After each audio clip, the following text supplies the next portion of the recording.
사도신경으로 신앙 고백 드리시겠습니다. 전능하사 천지를 만드신 하나님 아버지를 내가 믿사오며 그 외아들 우리 주 예수 그리스도를 믿사오니 이는 성령으로 잉태하사 동정녀 마리아에게 나시고 본디오 빌라도에게 고난을 받으사 십자가에 못 박혀 죽으시고 장사한 지 사흘 만에 죽은 자 가운데서 다시 살아나시며 하늘에 오르사 전능하신 하나님 우편에 앉아 계시다가 저리로서 산 자와 죽은 자를 심판하러 오시리라. 성령을 믿사오며 거룩한 공회와 성도가 서로 교통하는 것과 죄를 사하여 주시는 것과 몸이 다시 사는 것과 영원히 사는 것을 믿사옵나이다. 아멘. 함께 은혜 나눌 하나님의 말씀 마태복음 14장 22절에서 23절까지의 말씀입니다. 마태복음 14장 22절에서 33절까지의 말씀입니다. 말씀을 읽어드리겠습니다.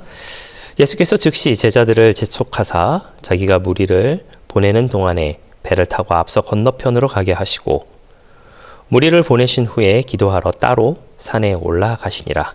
저물매 거기 혼자 계시더니 배가 이미 육지에서 술이나 떠나서 바람이 거스름으로 물결로 말미암아 고난을 당하더라. 밤 사경에 예수께서 바다 위로 걸어서 제자들에게 오시니 제자들이 그가 바다 위로 걸어오심을 보고 놀라 유령이라 하며 무서워하여 소리 지르거늘 예수께서 즉시 대답하시되 안심하라 나니 두려워하지 말라.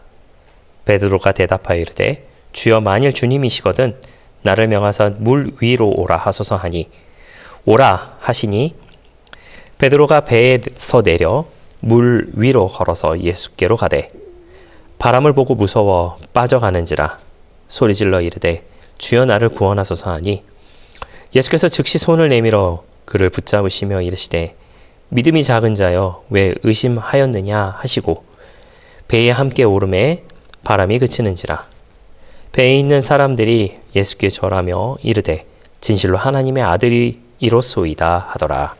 아멘. 지난 설교에서 이제 베드로가 예수님의 부름 앞에서 곧 그물을 버려두고 예수님을 쫓았다라고 하는 그런 장면을 우리가 살펴봤습니다. 그물은 베드로의 생계였고 안정이었으며 익숙한 삶의 기반이었던 것은 분명합니다. 그러나 그가 주님의 부르심 앞에서 자신의 삶의 주권을 내려놓고 제자의 길로 들어섰다라고 하는 것을 우리가 살펴봤습니다. 그런데 여러분 제자가 되었다고 해서 곧바로 어떤 완전한 모습으로 살아가는 것은 분명히 아닌 것이죠. 제가 좀 극단적으로 좀 예를 들어보고자 한다면 예를 들어서 여러분 무협지 같은 거 혹시 좋아하시는지 잘 모르겠지만 어느 한 유파가 있는데 그 유파에 내가 이제 무술 유파에 내가 제자로 들어간다고 해서 바로 고수가 되는 건 아니잖아요. 예수님의 제자들도 이제 마찬가지, 특별히 이 베드로도 마찬가지이지 않았을까라는 그런 생각도 하게 됩니다. 물론 그물을 버려두고 곧 따르는 그 베드로의 신앙의 모습은 분명히 칭찬받고 존경받아야 될 부분인 것은 분명합니다. 하지만 그렇다고 해가지고 바로 그렇게 예수님을 쫓았다고 해서 이제 예수님 같은 모습으로 살아가는 것은 분명히 아니다라고 하는 것이죠. 오늘 말씀은 어떻게 보면 그거를 잘 보여주는 내용이 아닐까라는 생각을 하게 됩니다. 신앙과 섭리 그리고 그리스도의 주권을 보여주면서 불안과 두려움 속에서 살아가는 우리의 삶의 태도가 잘 보여주고 있는 장면이다라는 생각을 하게 됩니다. 자, 본문에서는 제자들은 예수님의 말씀에 순종하여서 배를 타고 건너가고 있습니다. 예수님께서 먼저 배를 타고 보내시게 되죠. 중요한 것은 풍랑이 일었다라고 하는 겁니다. 자, 한번 우리가 이런 게 생각을 해보시면 좋을 것 같아요. 예를 들어서 제가 여러분에게 어떤 한 장소를 가시라고 말씀을 드렸는데 1번 길이 있고 2번 길이 있습니다. 근데 제가 여러분에게 말씀드리는 것이에요. 1번 길은 잘 막히니까요. 2번 길로 가세요. 라고 말씀을 드렸어요. 그런데 막상 2번 길로 가보니 거기가 공사 중이었습니다. 1번 길로 가는 것보다 더 막혔어요. 여러분 누구 잘못인가요? 네, 그건 제 잘못입니다. 왜 그런가요? 제가 2번 길로 가시라고 말씀드렸기 때문이다라고 하는 것이죠. 제가 조금 오버해서 좀 말씀을 드리기는 했습니다만은, 자, 지금 이제 예수님께서 배를 타고 건너가라라고 말씀하신 거잖아요.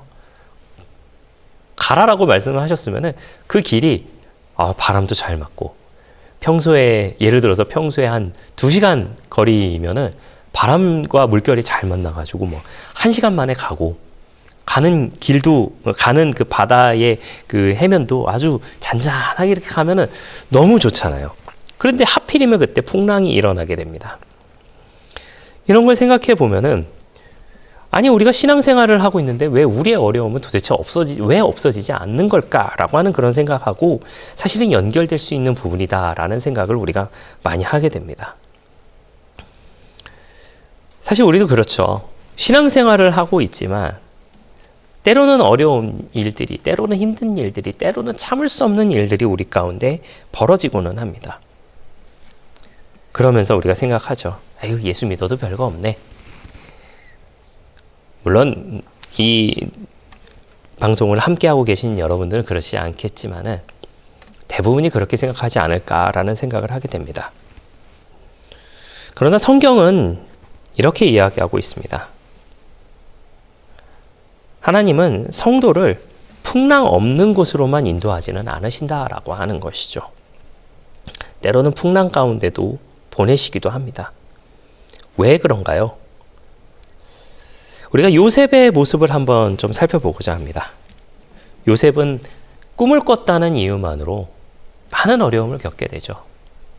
노예로 팔려가고 감옥에 들어가고, 하지만 그로 인하여서 결국은 애굽의 총리가 되고, 그로 인하여서 이스라엘의 가족들을 구원하게 되는 그와 같은 놀라운 하나님의 준비 과정을 우리가 보게 되지 않습니까?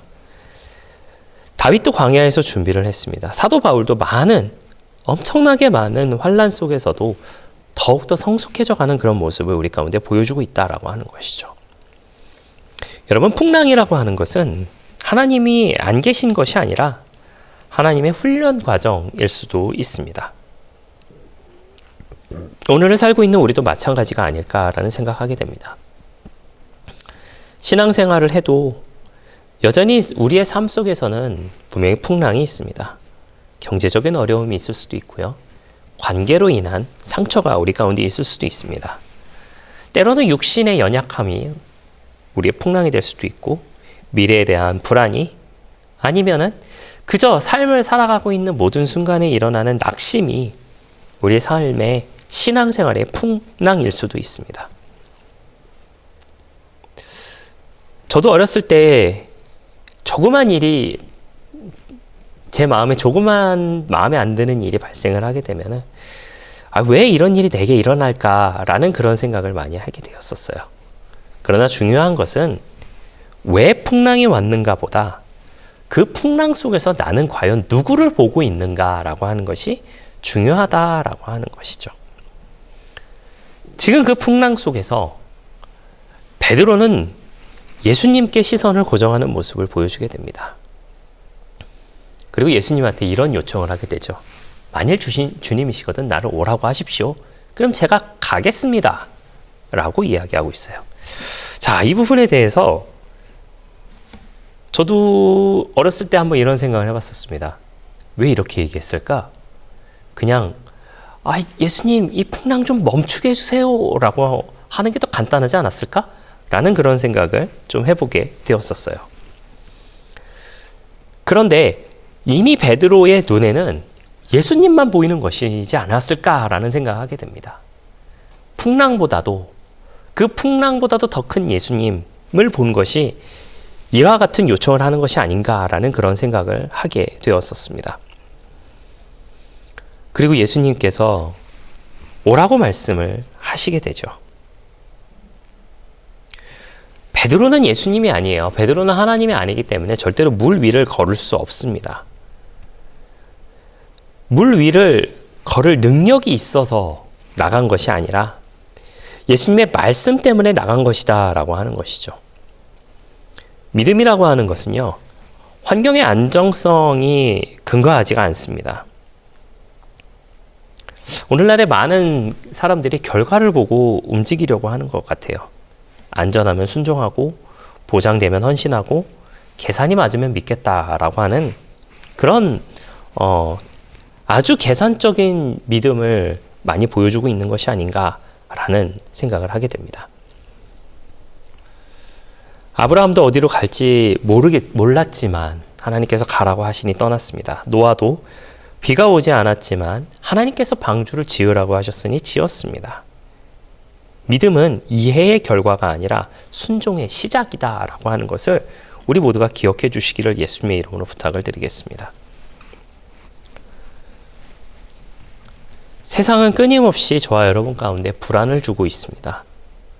경제, 사회, 사람과의 관계, 미래에 대한 불안, 재정의 문제, 건강의 문제, 그런 여러 가지 불안을 분명히 우리 가운데 주어지고 있는데 그때 주님께서 저와 여러분에게 다가오고 있을 때 우리의 눈이 어디에 가 있어야 되겠습니까? 풍랑이 아닌 주님을 볼 수 있는 저와 여러분들 되시기를 예수님의 이름으로 부탁을 드리겠습니다. 자, 그런데 이때까지는 참 좋았는데 막상 물 위를 걸어갔던 베드로 다시 눈을 돌리게 됩니다.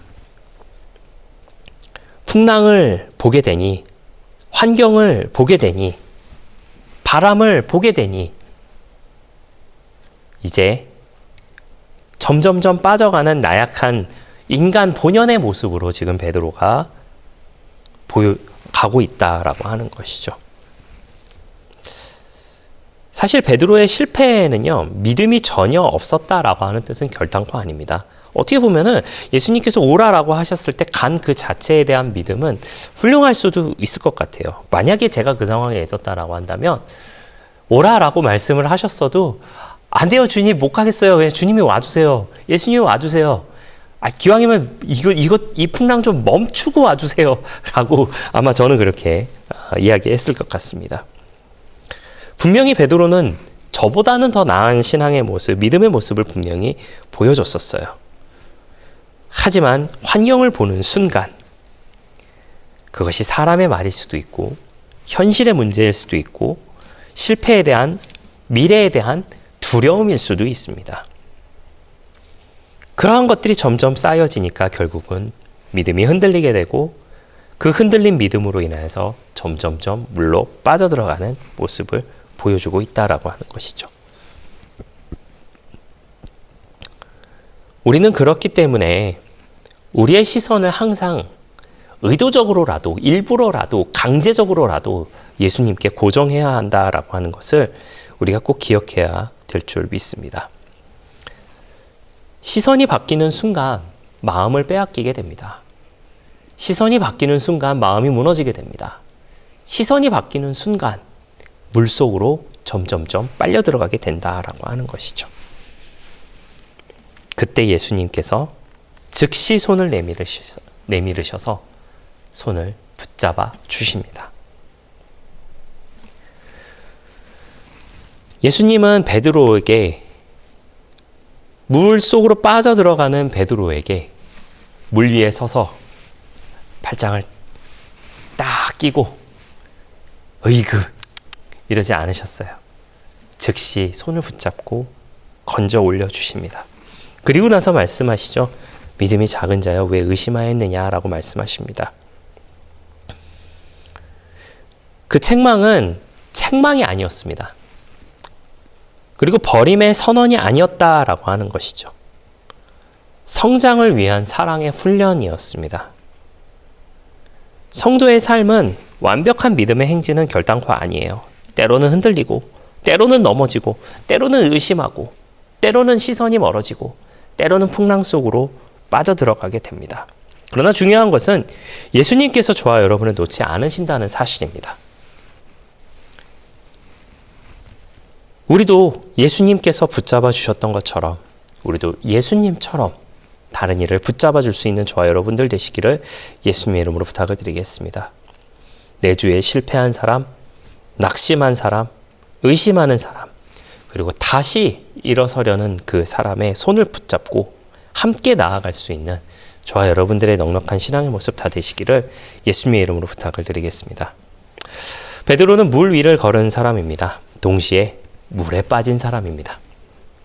그러나 중요한 것은 예수님께 붙들린 사람, 예수님께서 붙잡으신 사람이다라고 하는 것이죠. 믿음의 삶은 풍랑이 없는 삶이 결단코 아닙니다.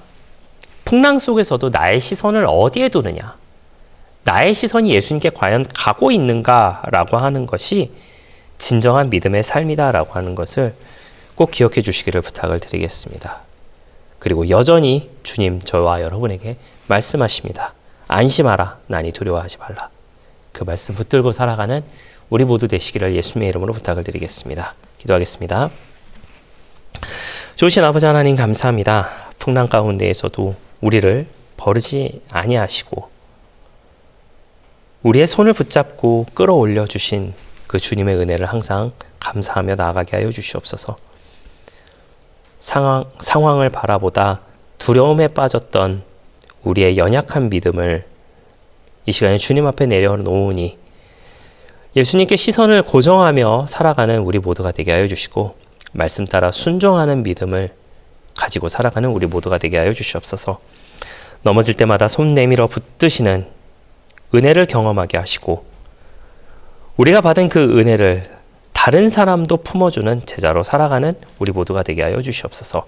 감사드리며 예수님의 이름으로 기도했습니다. 아멘. 주기도문으로 마치겠습니다. 하늘에 계신 우리 아버지여, 이름이 거룩히 여김을 받으시오며 나라가 임하시오며 뜻이 하늘에서 이루어진 것 같이 땅에서도 이루어지이다.